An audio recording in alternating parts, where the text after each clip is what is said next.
principal, teachers, and my dear friends, Assalamu alaikum.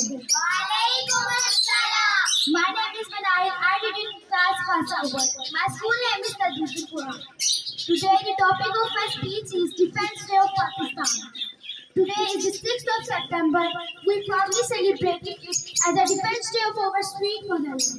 The entire world knows that in 1965, how the fearless, courageous, and daring tigers of Pakistan army crushed the planned, organized, and secret aggression of the enemy. Brothers and sisters, Pakistan was not had as a charity. It was not made to secure land, and it is not made in a day. Pakistan is the result of Islamic ideology. Its foundation lies in the nation theory of Sir Sayyid Ahmad Khan, in the blood step of Maulvi Fazlul Haq, in the dream of Allama Muhammad Iqbal, and finally in the undefeatable leadership of Qaid-e-Azam Muhammad Ali Jinnah.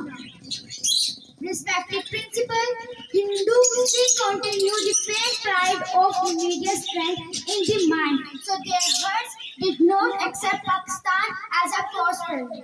In shortly, they did their best and attacked Pakistan in 1965 in the darkness of midnight. Pakistan was far scattered, but their people were one Muslim. Dear fellows, being together and work hard with honor and dignity. Pakistan Zindabad.